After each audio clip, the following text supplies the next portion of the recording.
Next, we'll hear from Mary Schweitzer, Dr. Mary Schweitzer from the University of Pennsylvania, speaking about the role of internet in communication.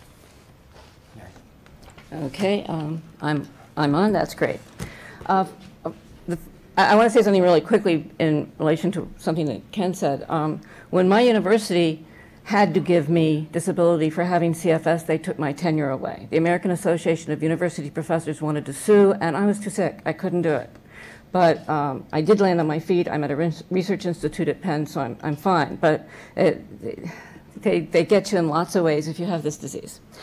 I want to thank Dr. Mengen for having this workshop. I want to thank the people on the committee. I'm so glad I got to be on the committee. For me, it was a lot of fun. I haven't done something like this in 16 years, and it was just a ball. Everybody was great, and I think this has been a very good workshop for 2 days, and I hope that it's going to continue to be more in the future. At some point, I'm on one mic and not the other, I'm assuming. And I also want to thank Dr. Jones and all the hard work that the CFSAC is doing. You're doing wonderfully. Thank you. We appreciate it. Now, internet is a good communications tool. Without internet, I would not be here. Not the information on internet, the people on internet. You'll find out later, but I would not be here. I would still be curled up in a ball of pain on a bed listening to TVs if I was still alive, and I might not have made it this far. So, internet is very important to us. It's a source of information. It can be good as well as bad. There's a very big sorting problem with information. There's so much of it, and yet so little of it, and finding ways to sort it.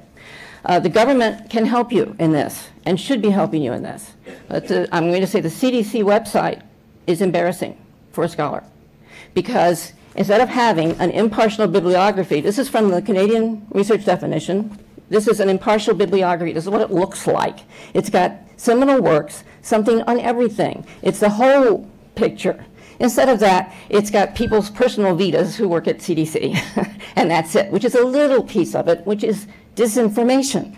What they used to, and I'm going to hope it's not what they used to call at Harvard, deliberately disseminated disinformation. I'll just say it is disinformation, because if you go there for information, you don't get all you get is what a few people are working on, this little bitty picture. You're not getting the whole picture, which is what you should be getting, and that's what should be on the website. And if they can't do that, I would really ask CFSAC to please do that. You have the people on your committees who are capable of doing that.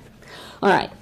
Medline is frustrating because, like I said, the sorting problem, everything's out there. There's also the abstract problem, which is some people their abstracts do not correctly reflect what's in the articles. And guess what, guys? Most people can't get the articles anymore. I have library privileges at the University of Pennsylvania. I am not allowed to walk into the medical library, and I am not allowed to log on to any medical journals because it costs too much for the subscription.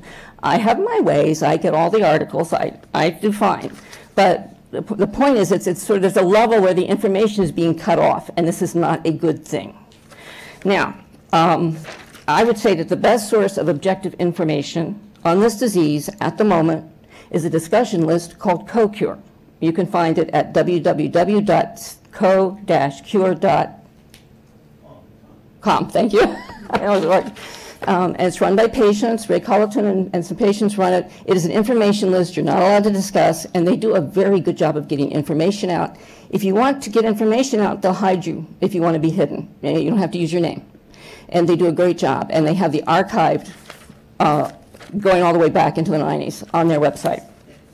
Now, I'm going to change this a little bit because of things that went on the last 2 days. Unfortunately, we were not able to get a specialist in wrong thing. Herpes virus is here, and since that's very important in my own disease, we're going to cut for a little bit of time into a little bit of grand rounds with Mary as the patient, which actually, when I was getting Ampligen at Hahnemann Hospital in Philadelphia, my doctor would actually do that. He would bring the new doctors around to see me, and he would use me as the example, and they would ask me questions, I would answer. It was fun. We both had a good time. In 1990, an outbreak of Epstein-Barr swept my university, catching up most of my students and me and 2 other faculty members in my department and several other faculty members. The other 2 faculty members left teaching after that. I did not. I was very sick that fall. I got better. I was then a normal person who often got the flu. But I skied, I did things with my kids, I had a great research program, I was active, I had fun. I was okay. Then on October 24th, 1994, I fell off the cliff. There is a talk in AIDS about before and after. Well, I had a before when I was innocent and an after when I no longer was. I went up to my office because I was behind in my grades. I sat down with a stack of blue books, pencil in my hand, open to do grading. I blacked out. I don't know how long I was out. When I came back to the earth, I couldn't move at first, which was absolutely terrifying. And when I did move, I looked down at the blue books, I couldn't understand a word of what was in them. They might as well have been in Cyrillic alphabet. No sense at all. This was very scary. I had no idea what was going on. I managed to get home, which wasn't easy. Fortunately, in Philadelphia, if you change lanes and you're about to run into somebody, they beep at you. So I would just sort of drift into the lane. And that's how I got home. Went home, sat down in a chair. My husband came home. I thought if I rested all day, I'd be okay. No. In fact, for the next 5 years, there was no rest. I would be, quote, resting. No, I wasn't. It could take me an hour to get downstairs, an hour to get breakfast. Everything, just getting dressed was such hard work. It felt like hard work. I can't explain that to someone who hasn't experienced, but the people who have experienced it know exactly what I mean. The most normal thing was so difficult. And by the end of this period, I spent most of my time in a ball of pain in a fetal position on my bed listening to movies because I could not bear the light. Now, my GP in Delaware, she had no idea what was wrong with me. She was frantic. Unlike other people, I crashed so bad and so fast, I scared the bejeebers out of everybody. So my GP was trying, what is wrong with you? My students, remember that outbreak in 1990? There was also a cluster outbreak in Cherry Hill, New Jersey, which gets where a lot of our students came from. My students knew what I had. Nobody else in Delaware did, but my students did. So they said, tell your doctor you've got chronic fatigue syndrome. And my doctor and I both said, chronic fatigue syndrome? This is, for what you've got, that doesn't make sense. I still say that. But she sent me to the only specialist we had in Delaware, and he gave me a prescription for Prozac. And he said, keep taking them until it makes you zippy. Yes. Not. And that would have been it. That would have been the end of it, and the end of me. No more help. I wouldn't be here. I wouldn't be standing. But fortunately, after I was diagnosed, December 26, 1994, I went to Borders and bought 2 books, Physician's Guide to CFIDs by David Bell and Tim Kenny's book on CFIDs. And the back of Tim's book was the way to get on a patient discussion list called CFSL, run by Roger Burns, and also Jean Harrison. Hi, Jean.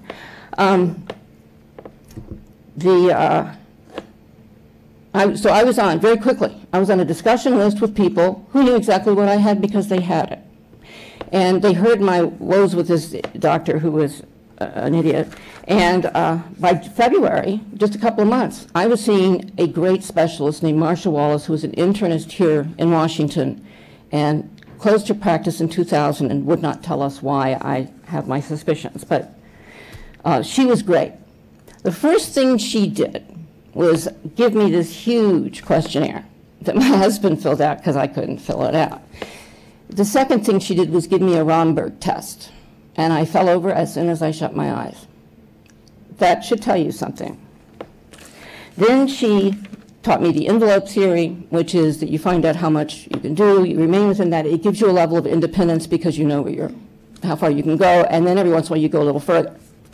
I also was diagnosed with neurally mediated hypotension very early on, and we also learned that I had, the insurance psychiatrist suggested that I get myself checked for thyroid, and I had hypothyroidism and Hashimoto's, which turns out goes with HHV6. I was treated for those things. So we did the best we could, but every year I was worse. Every year my world got smaller and smaller and smaller and smaller, from being able to be left out at the gate to go to the baseball game, to having to go to the baseball game in a wheelchair, to not being able to go to any baseball games, to lying in that bed, listening to Sense and Sensibility, which my family calls Sense and Senseless, because I listened to it all the time. Like a child, I got comfort out of the same thing over and over again as I lay there. And I had absolutely no hope for anything.